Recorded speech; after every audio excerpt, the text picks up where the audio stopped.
meus amigos, que o Senhor nos ajude para que tenhamos uma noite de estudo bem satisfatória para o nosso esclarecimento.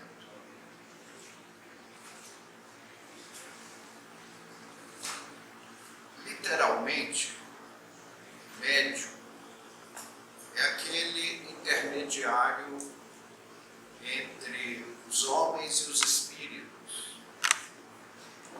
Nós, espíritas, concordamos com essa definição e vamos até muito além, estudando aprofundadamente o fenômeno mediúnico. A mediunidade é inerente ao ser humano. É impossível tirar a mediunidade do ser humano. Ela aparece, inclusive, nos povos antigos, em todas as eras da humanidade. Só que naqueles idos tempos, a mediunidade era vista, assim, no prisma do maravilhoso, do fantástico, mas era a mesma mediunidade que nós vemos hoje, porque éramos, naquela época, criaturas humanas como somos hoje. Algumas pessoas, equivocadamente, julgam que a mediunidade e os médiuns vieram com o espiritismo, o que é menos verdade. A mediunidade existe desde que o mundo é mundo. Se perde na poeira dos tempos, no labirinto dos milênios. Nós, às vezes, vamos lá nas eras remotas buscar informações a respeito. Vem à minha tela mental o quadro de um templo primitivíssimo na Mesopotâmia, onde eles cultuavam a mediunidade, faziam sacrifícios assustadores, mas muito normais para a época.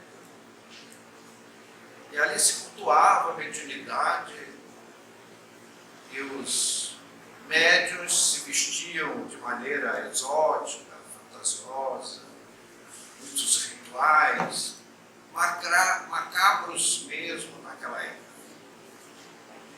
O espiritismo, ele teve uma grande virtude. Ele foi buscar a mediunidade e trazê-la do fantástico, do maravilhoso, para as leis naturais, que é o lugar onde sempre deveria ter estado o fenômeno mediúnico. Como ciência, o espiritismo estuda o mundo espiritual. Nós poderíamos fazer dois paralelos. A ciência humana estuda o mundo terrestre. A ciência espírita estuda o mundo espiritual. Saibam os amigos, os que ainda não amadureceram o assunto, que o mundo espiritual é de uma vastidão inconcebível para a nossa mente humana, nosso cérebro humano. Não tem parâmetros para imaginar o mundo espiritual. Então, é uma ciência muito mais vasta do que a ciência terrena. Hoje, como os espíritos só nos trazem informações com proveito, então a ciência espírita vai subindo degrau a degrau. No Velho Testamento, nós encontramos lá aquela escada de Jacó. E o estudo da ciência espírita lembra muito aquela escada de Jacó que se perde nos céus. O Jacó queria subir para o céu naquela escada.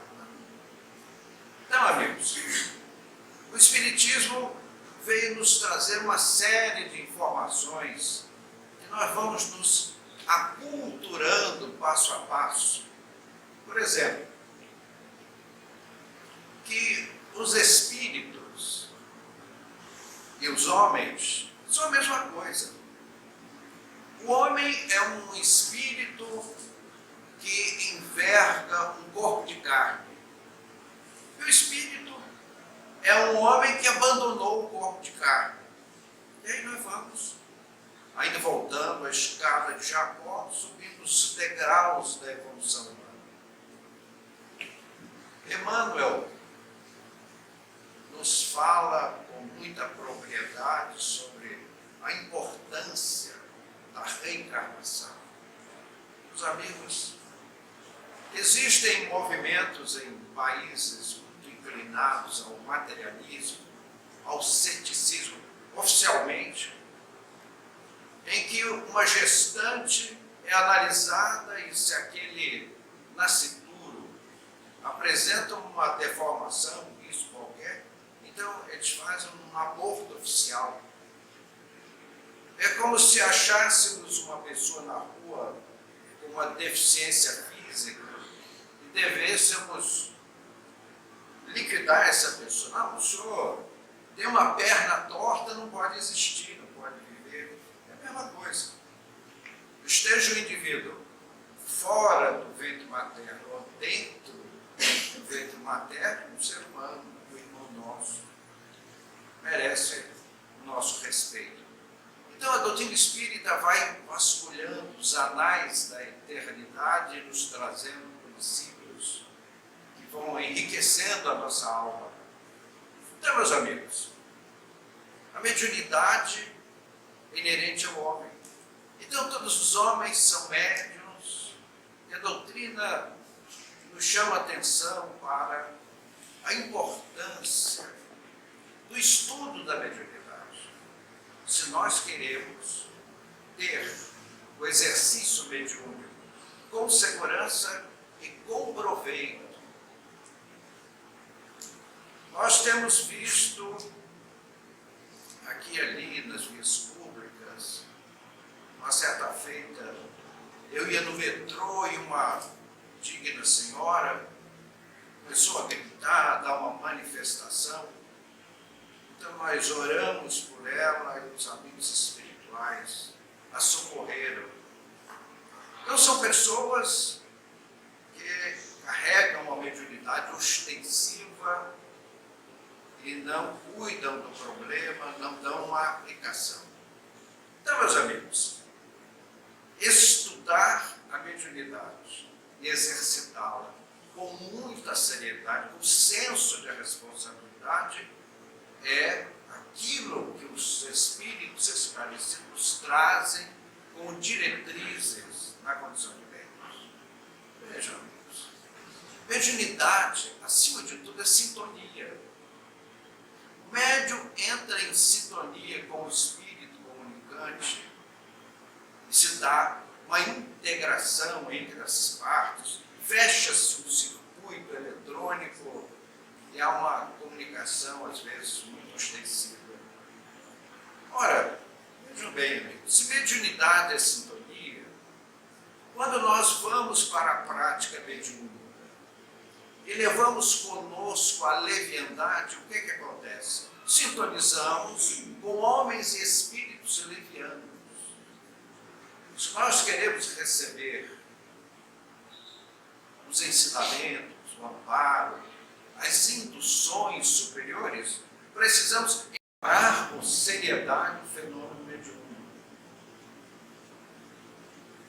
Então, meus amigos, se os homens cultos e os espíritos sábios não compareceriam a uma assembleia de galhofeiros, então precisamos colocar os nossos pés bem firmes no chão para que nós possamos conviver com a mediunidade proveitosamente.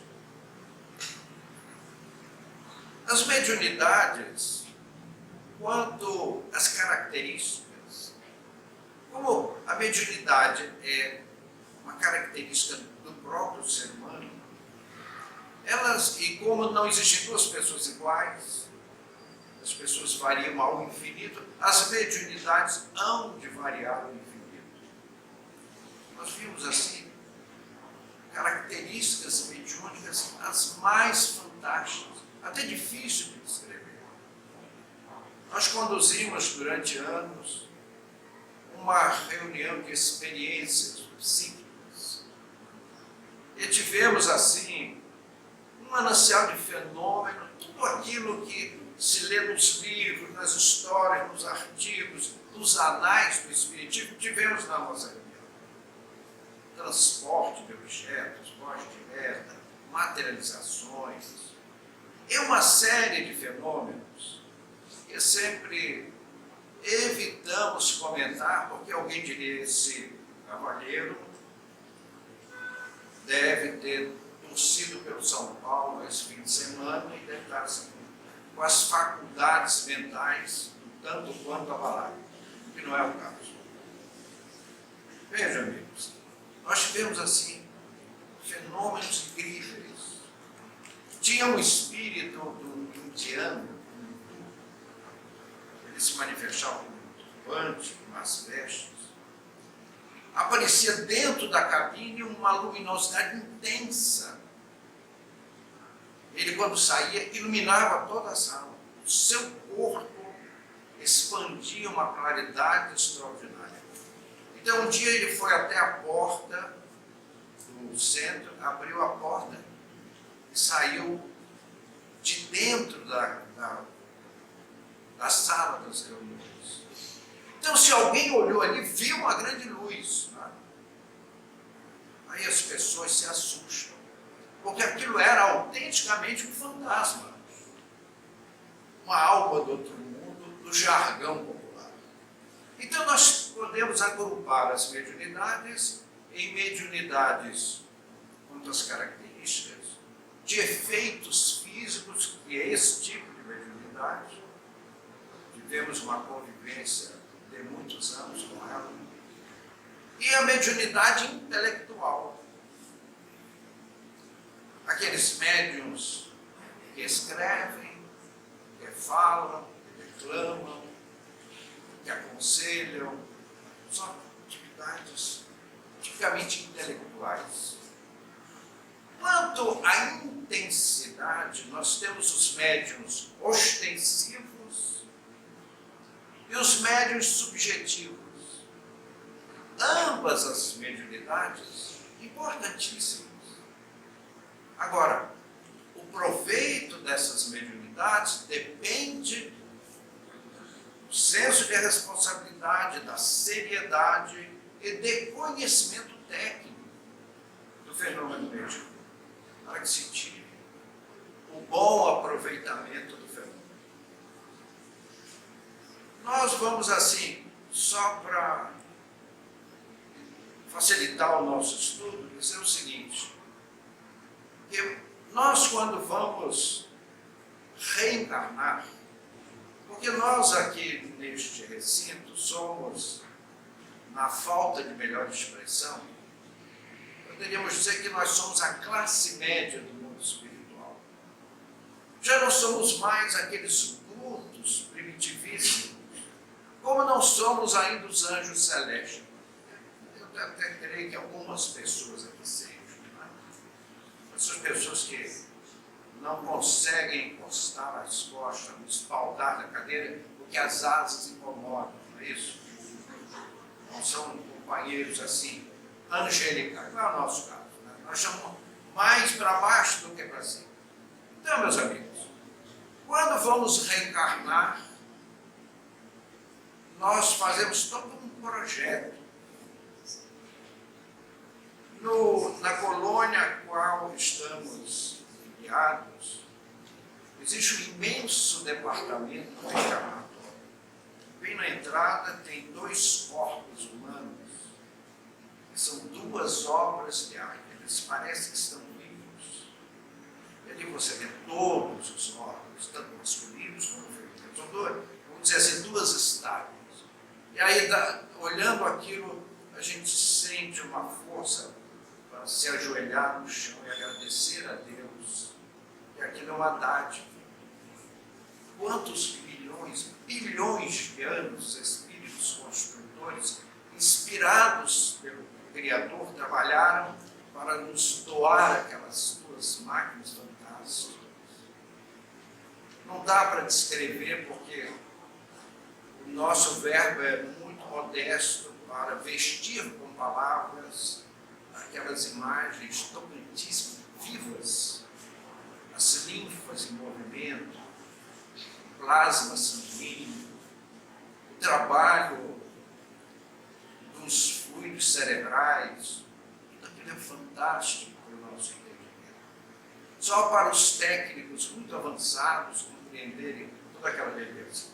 Então, os técnicos espirituais trabalham o nosso futuro corpo e nos apresentam um gráfico assim, que não dá para entender absolutamente nada. Então, os nossos tutores espirituais decidem aquelas coisas para as quais não temos competência. E um dos pontos, aqueles espíritos que vão reencarnar no Brasil, é assumir ou não uma experiência mediúnica. Então, meus amigos, o médium ostensivo é aquele que deve participar do trabalho. E o médium inspirado, o médium subjetivo, é aquele que pode. Mas ambos têm uma tarefa a bem da sociedade humana, da evolução planetária.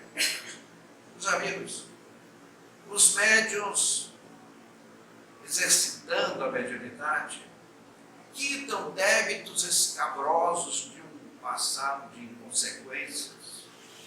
Você lembra aqueles tempos que a gente andava com um gládio na mão, assim, sempre para cortar um pescoço, não é isso? Então a mediunidade é essa bênção divina, porque Deus quer misericórdia, não sacrifícios. A dor é essa companheira nossa que nos ajuda a caminhar para frente, mas Deus não quer a dor. Se quisesse, não teríamos dado anestesia, porque todo bem vem de Deus e a anestesia não veio. E todo bem originalmente vem de Deus. Então, meus amigos, aqueles que surgem no ambiente terrestre dotados de uma mediunidade ostensiva, como aquela dama que nos referimos há pouco, que em pleno metrô de São Paulo estava dando manifestação a espíritos sofredores. É um médium ostensivo. Desorientado, desencaminhado, desamparado. Por que é? Nós fizemos esse preâmbulo sobre a importância da mediunidade para chegarmos num ponto que, com muita frequência, pessoas nos perguntam a respeito. Chamaríamos de mediunidade infantil. Parece assim estranho, né? Mas aqui e ali, alguém fala ou tem no próprio lar fenômenos mediúnicos em crianças. Os espíritos orientadores do trabalho espiritual do Brasil, liderado por Ismael, que é um espírito de uma hierarquia ainda inconcebível para nós humanos, é aquele espírito já chamado espírito puro, espírito angelical, que guia o movimento espírita brasileiro. E esses espíritos são contrários a desenvolver mediunidade em crianças. O que dizem eles? Que os órgãos não estão suficientemente desenvolvidos.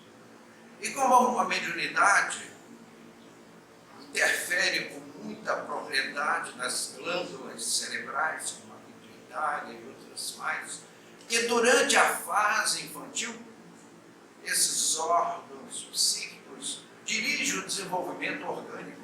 E envolver mediunidade em criança é um risco muito grande.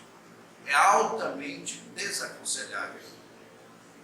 E vamos mais longe. Como nós vamos nos movimentar com a mediunidade, se não estudando a mediunidade? Fazemos reuniões sérias, responsáveis, com objetivos superiores, construtivos, e tudo isso é impróprio para o espírito infantil. A pessoa só vai conhecer todos os detalhamentos do fenômeno mediúnico após compilar, compulsar tomos desse tamanho. Tem muitos anos de meditação, de convivência com o fenômeno, para poder dominar o assunto. E a criança não tem essa condição. A criança está em desenvolvimento. Mas acontece o fenômeno mediúnico infantil ostensivo. Eu gostaria de frisar um detalhe muito interessante. Vivi e sofri na pele o fenômeno na tenridade. Nós participamos com o Dr. Hernani Andrade de alguns estudos, algumas experiências, e uma delas muito interessante, com uma menina. Vejam bem, amigos. Um dia a família está conversando em assuntos corriqueiros.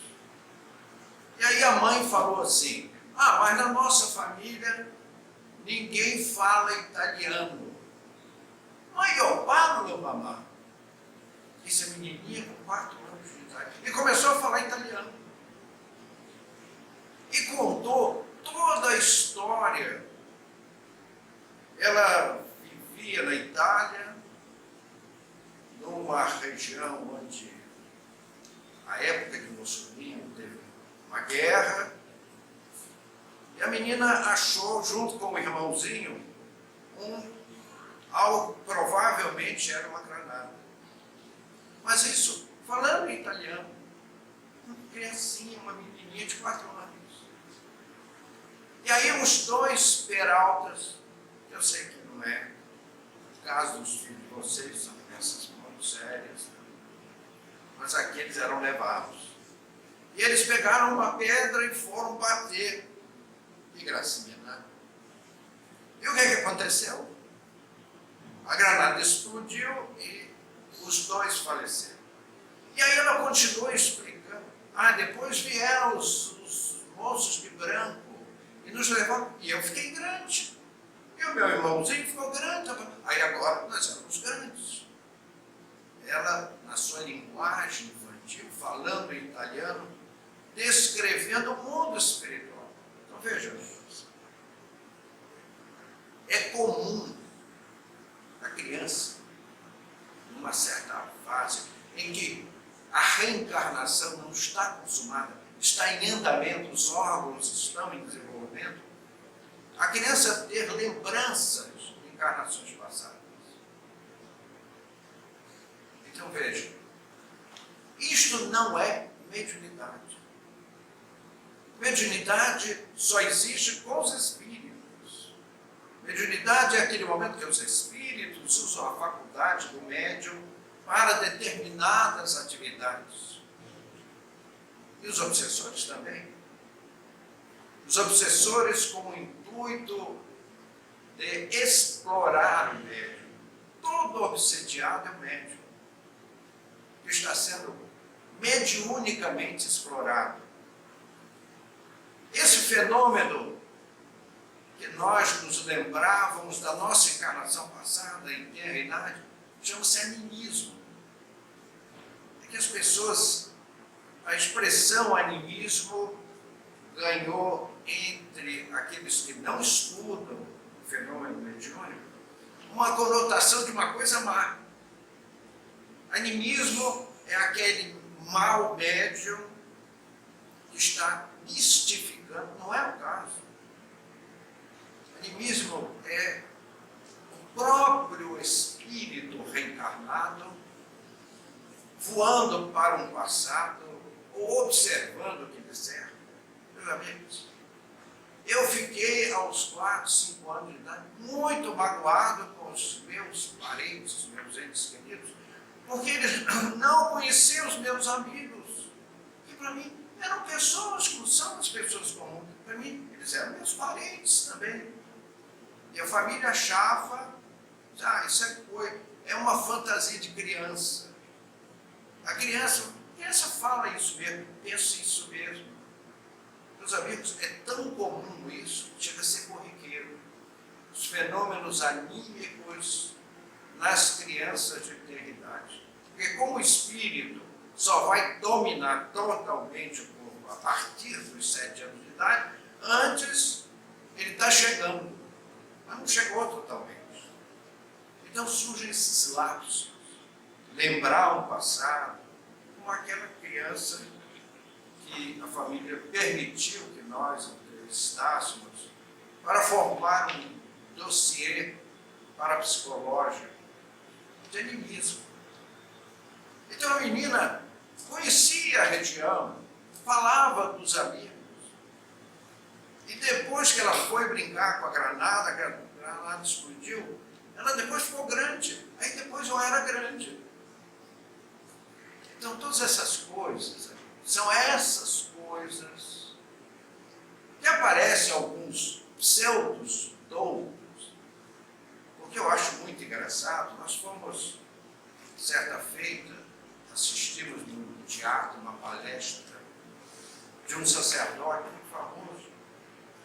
Eu achei uma coisa assim, fantástica. Ele se dizia doutor numa coisa que ele dizia que não existia. Eu só queria entender. Doutor, peraí. O senhor, por favor, ajude aqui o meu raciocínio. O senhor disse que isso não existe, eu sou um profundo conhecedor do assunto. Não, isso não existe. Tá bom.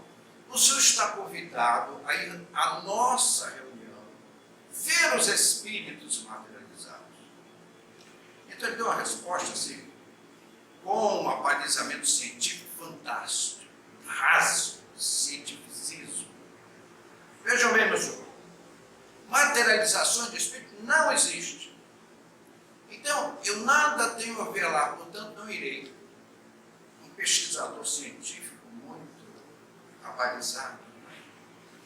Então, meus amigos, nós precisamos ver nesses fenômenos anímicos das crianças uma das provas incontestas da imortalidade da alma.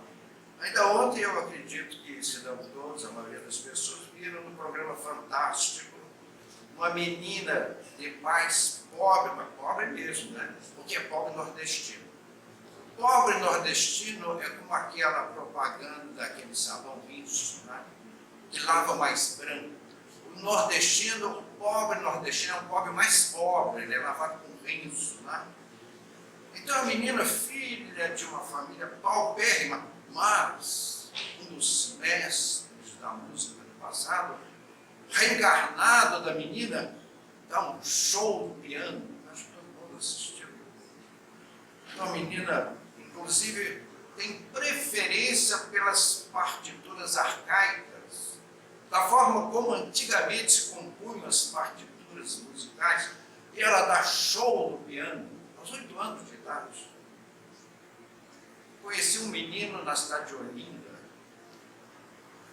no tempo das nossas experiências, em que o menino, você punha um disco, que não tinha na casa dele, na vitrola, com um solo de piano.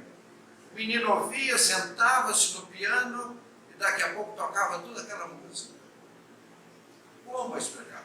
Eu disse, Chico, me explica isso que eu não sei. E aí o Chico deu até o nome do compositor do passado, deu todos os detalhes da reencarnação daquele mestre da música. Era o caso daquela menina, só que por uma provação, esse compositor reencarnou num corpo feminino para se dedicar à música, marginalizar o casamento, a vida familiar, conjugal, para poder ser um expoente da música. Então, meus amigos, nós precisamos separar animismo de espiritismo. Nós precisamos ter cuidado e não trazer para reuniões mediúnicas crianças com problemas anímicos. problemas não, me expressei mal, peço vênia. Crianças com características anímicas, que apresentam certas situações, porque vivemos isso no passado e, aliás, continuamos vivendo até hoje.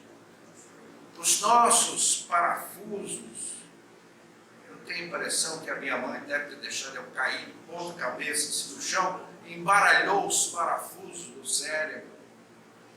E já naquela época, convivíamos com os espíritos, mas para nós, uma coisa muito natural.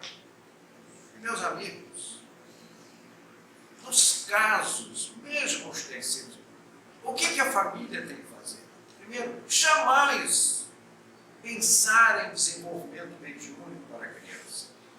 A criança não tem como estudar tons sobre mediunidade e preparar-se para usar a mediunidade com conhecimento técnico, conhecimento de causa.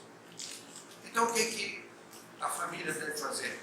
Buscar a ajuda da casa espírita para assistir à distância a criança que apresenta alguma característica paranormal. Outra coisa, amigos, se a família não conhece o assunto, aí cabe à casa espírita esclarecer espiritualmente esses pais para que eles possam, nos seus lares, com uma linguagem apropriada, esclarecer os seus filhos de tenra idade. Mas ainda há mais uma observação. Os espíritos fizeram um trabalho, há muitos anos atrás, para desenvolvimento de toda uma literatura espírita infantil. Graças a Deus, hoje, nas livrarias espíritas, há, sim, uma quantidade enorme de livros espíritas. Os amigos não sabem disso, mas vão saber agora. Nós temos que agradecer aqui, onde esteja de Cavalcante e Monteiro Lobato.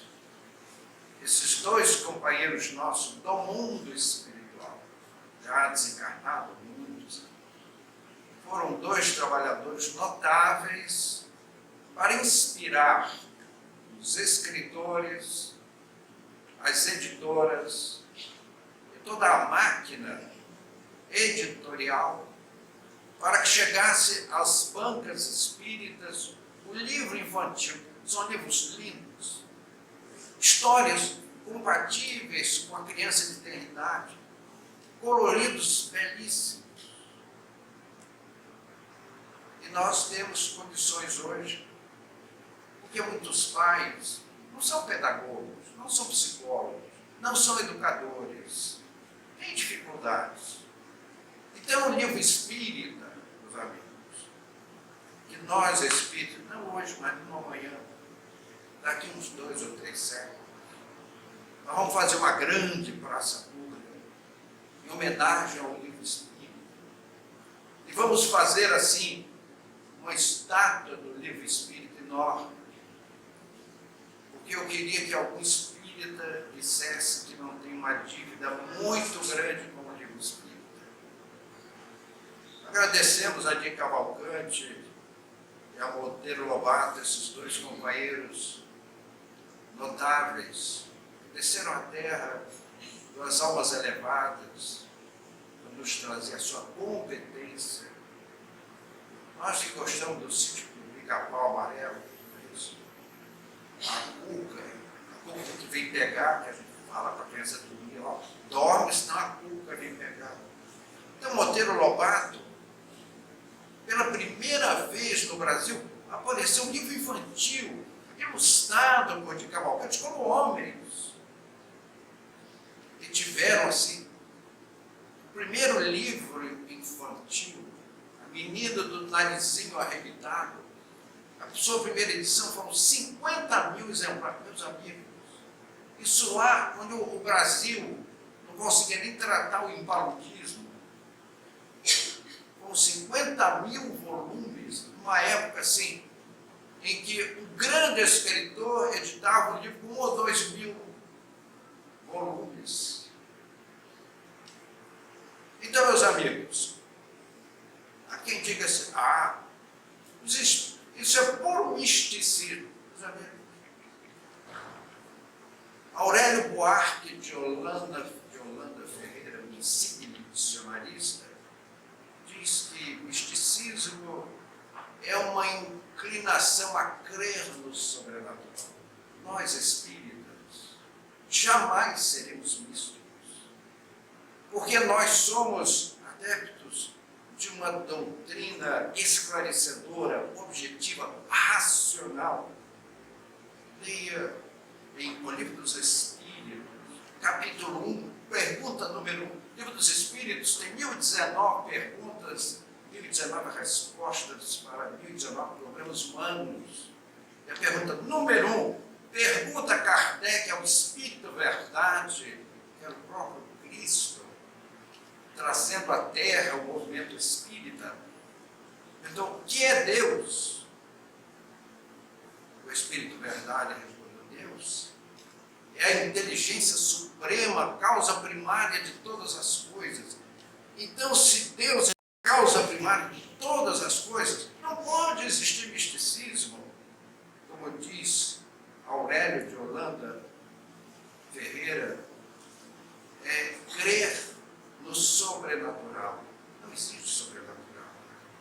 Sobrenatural só existe na cabeça de mentes retrógradas, medievais. O misticismo é incompatível com a evolução da Terra. Então, meus amigos, nós espíritas somos adeptos de uma doutrina racional. Mas falar deste assunto, nós falaremos à noite. Como o relógio não para, o Senhor nos abençoe, nos guarde, que assim seja.